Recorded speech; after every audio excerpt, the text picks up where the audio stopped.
Good morning to you all.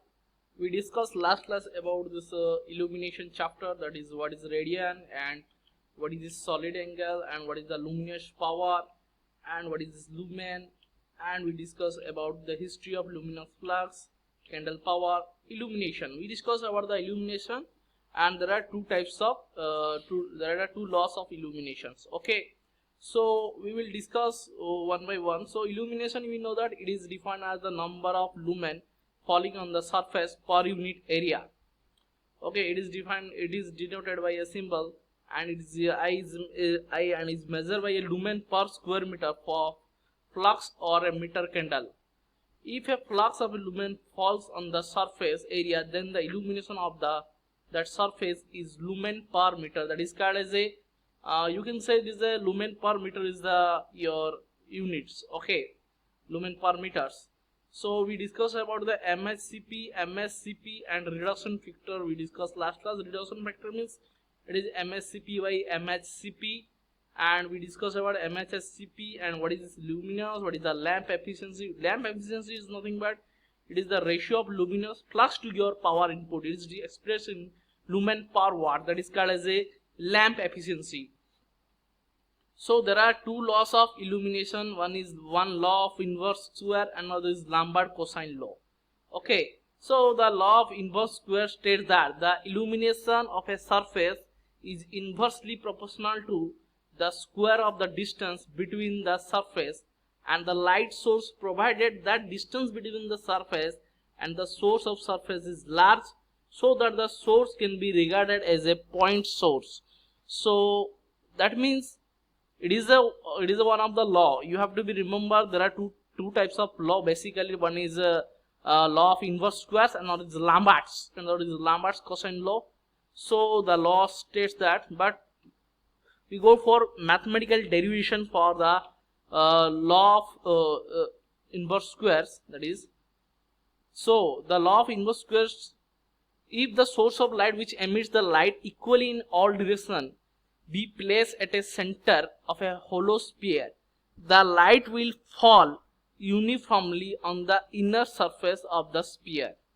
That is to say, each square mm of the surface will receive the same amount of light if the sphere be replaced by one of the larger radius, and the same of the amount of light is spread over a larger area proportional to the square of the radius. The amount which fall upon any square mm of such a surface will therefore diminish as a radius increases, and will be inversely proportional to the square of the distance. So it is nothing. There is one mathematical derivation. See the diagram. Okay. So you take as the point source here, and this is the area A1, and this is the another surface of area A2. So the source point is your S. So let us consider the surface area A1 and surface area A2 at a distance of R1 and R2 respectively from the point source of luminous intensity, that is S, and normal to the rays as in the figure. So you can see the figure. It is a figure. Okay, from A1 to it is the radius is R1, from A2 it is the radius of source point to is R2. Clear? So what is this? Actually the derivation says that, see, let us consolidate angle is subtended to be omega steradian, and luminous flux is radiated per steradian is equal to I. The total luminous flux radiated is equal to I omega lumen. So illumination on the surface of area A1 is I omega by A1. That is the point I omega by A1. And what is this A1? A1 is nothing but your omega R1 square. You can say it is a mathematical expression. The area 1 is omega R1 square. So illumination on the surface area A2 is equal to A1 is equal to E1 is equal to I omega by A1. So in case of A1, you will put here omega R1 square. So this omega you have to be cancelled. You will get I by R1 square lumen per unit area. So similarly, the illumination on the surface of area A2, that is E2, is equal to I omega by A2. So I is equal to I omega by omega r2 square. So omega omega cancel. So I by r2 square lumen per unit area. Hence the illumination of a surface is inversely proportional to the square of the distance between the surface and the light source, provided the distance between the surface and the source is sufficiently large so that source can be regarded as a point source. Okay, so that means here you have to put E1 is equal to I omega by omega r1 square.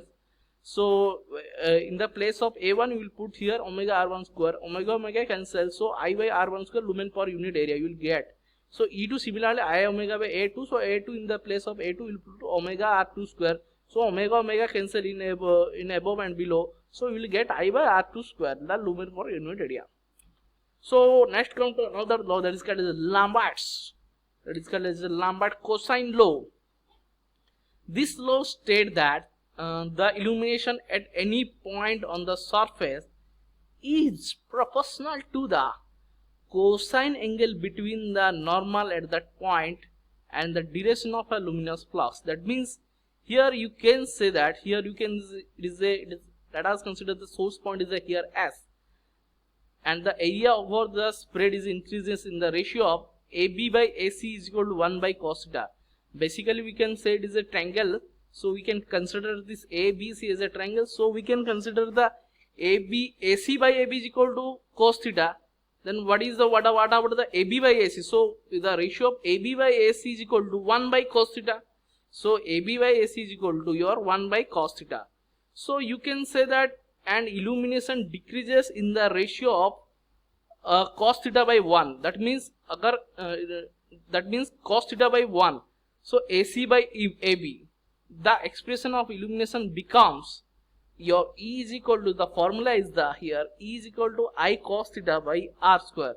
This is the Lambert cosine law. This law states that the illumination at any point of the on a surface is proportional to the cosine of an angle between the normal at a point and the duration of luminous flux. So here the S is the source point. You can see the here A, B, C. See the figure. The angle is theta here. So the above figure shows that the area over which the spread is then increase the ratio, that is AB by AC is equal to 1 by cos theta, and the illumination decreases in the ratio of cos theta by 1. The expression for the illumination then became E is equal to I cos theta by r square. So you can consider that this is a E is equal to I cos theta by r square. Polar curve. What is this polar curve? We will discuss. What is this polar curve? The luminous intensity in all direction can be represented by polar curve. This is the main important points. You can note it that the luminous intensity in all direction can be represented by a polar curve. If the luminous intensity is in horizontal plane, passing through the lamp is plotted against the angular position, then this curve is known as a horizontal polar curve. If the luminous intensity in the vertical plane is plotted against the angular position, then the curve is called as a vertical polar curve. The vertical and horizontal polar curves are shown in figure. So that means it is nothing but the luminous intensity in all direction can be represented by a polar curve. That is the point. If it is in horizontal, that is called as a horizontal polar curve. It is in vertical manner, it is called as a vertical polar curve. So you can see this diagram. This is called as a polar curve of a horizontal.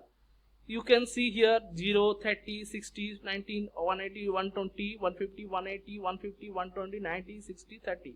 This is the horizontal plane of polar curve, and this polar curve of vertical is here. You can see just 0, 30, 60, 90, 120, 150, 180, 150, 120, 90, 60, 30. Same. So that is the difference is in a horizontal manner, it is in vertical manner.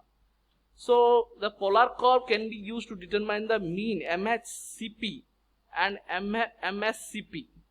Okay, that is the mean of horizontal candle power